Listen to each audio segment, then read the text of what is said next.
The Chevrolet Vega, a bold move by General Motors to revolutionize the compact car market in 1970. GM was under pressure to respond to the growing popularity of imports like the Volkswagen Beetle and the rise of affordable Japanese cars. But did GM's bold gamble actually pay off? Or did it spiral into disaster? The Vega was supposed to be the all-American answer: sleek, modern, and most importantly, cheap. To make the Vega stand out, GM didn't just focus on affordability. They invested heavily in innovation. The Lordstown assembly plant in Ohio became a marvel of efficiency, capable of producing 100 Vegas per hour, a production speed that was unheard of at the time. GM touted the Vega as a marvel of modern engineering, featuring lightweight construction, an aluminum engine, and stylish European-inspired looks. It was meant to be everything to everyone: a commuter car, a first car, a family car. But sometimes, ambition gets ahead of reality, and the Vega's story took a turn that no one at GM could have predicted. By the way, where did the name Vega even come from? It wasn't just plucked out of thin air. The Vega was named after one of the brightest stars in the night sky, a symbol of Chevrolet's ambition to shine in the compact car market. GM wanted the Vega to be a star in its own right, a guiding light that would steer American consumers away from imports and back toward homegrown ingenuity. Ironically, while the name aimed for the stars, the car's initial reception often brought it crashing back to Earth. Before we jump into how this modest compact car transformed into a V8 powerhouse, here's a quick favor. If you're loving this ride through automotive history, smash that like button. It helps us reach more car geeks like you and keeps the wheels turning on these stories. At the heart of the Chevrolet Vega was its 2.3-liter inline-4 engine, an engineering experiment that promised big things. GM broke new ground with its all-aluminum block, a bold move to save weight and improve efficiency. The design even skipped traditional cast-iron liners, opting instead for a special silica coating to reduce wear. On paper, it was revolutionary. In practice, a bit of a nightmare. The Vega engine was prone to overheating, and without the durability of cast iron, it didn't take much for problems to snowball. Was this a case of cutting-edge technology gone wrong? Or did GM bite off more than it could chew?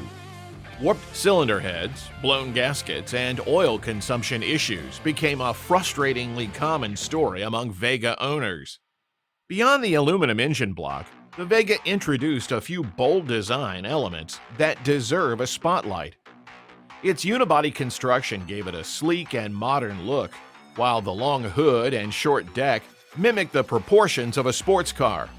And then there were the coupe and wagon variants, catering to a broader audience.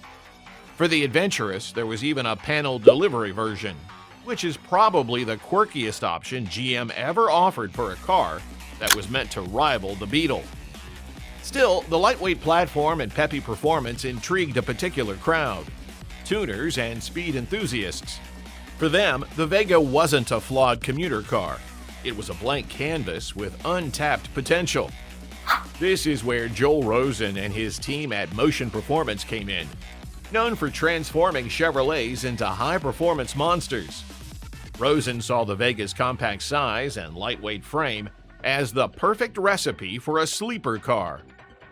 Motion Performance began offering conversions that turned the humble Vega into an absolute beast. For $3,495 in 1972, about $24,000 today, you could have a Vega fitted with a 350 cubic inch small block V8. To handle the power, Rosen didn't stop at the engine. The suspension, cooling system, rear axles, and brakes were all upgraded to ensure the Vega could actually survive its newfound speed. With this transformation, the Motion Vega became a legitimate muscle car.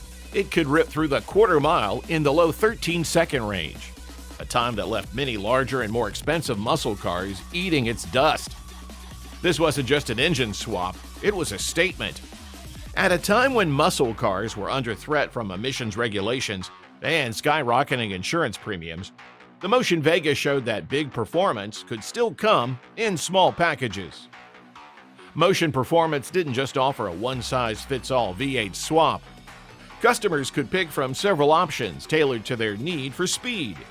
The base option was a 300-horsepower 350 engine, which provided plenty of grunt for the street. But for those who wanted more, there were additional choices. The LT1350, a high-performance engine pulled straight from the Corvette, was one such option. It pushed the Vega to new heights, combining brutal acceleration with surprisingly good street manners. And for the truly unhinged, Rosen would install a 427 cubic inch big block V8.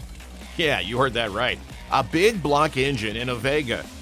The sheer audacity of such a build was matched only by its performance. Of course, these upgrades didn't come cheap. A fully optioned Motion Vega could cost well over $5,000. A significant investment for the time. Imagine the look on someone's face when this tiny car pulls up, roars like a lion, and then leaves them in the dust. That's the magic of the Motion Vega. But could the Vega's frame and suspension even handle such raw power? Or was it a disaster waiting to happen? If you're imagining yourself behind the wheel of one of these monsters, you're not alone. Don't forget to subscribe to keep exploring stories about cars that broke the mold and the speed limits. Here's a twist that'll blow your mind. The Chevrolet Vega wasn't just designed to rival imports. It was also a guinea pig for an entirely new way of building cars. GM used a process called mass rust-proofing that was supposed to make the Vega nearly immune to corrosion. Sounds great, right? Here's the kicker. This revolutionary coating technique turned out to be so flawed that it accelerated rust in certain areas of the car. Within just a few years, many Vegas looked like they'd been parked in a saltwater pool. It gets better, or worse, depending on how you look at it. Some insiders later revealed that cost-cutting measures during production included thinner steel for body panels and skipping key quality checks. GM was so focused on hitting their ambitious price point that they inadvertently built a car that could rust before it even left the dealership lot. For a car named after a star, it had a knack for burning out spectacularly. As legendary as the Motion Vega has become, it was never a mass-market car. Motion Performance specialized in low-production, high-performance machines, and the Vega was no exception. Fewer than 20 of these V8-swapped monsters were ever built, making them incredibly rare. Part of the reason was timing. Insurance premiums for modified cars were climbing higher than ever in the early 1970s, discouraging many potential buyers. And then there was the oil crisis, which made gas-guzzling V8s far less appealing to the average driver. But for those lucky enough to own a Motion Vega, it was more than just a car. It was a statement of defiance. Proof that even as muscle cars faced extinction, there were still people willing to push the boundaries of performance.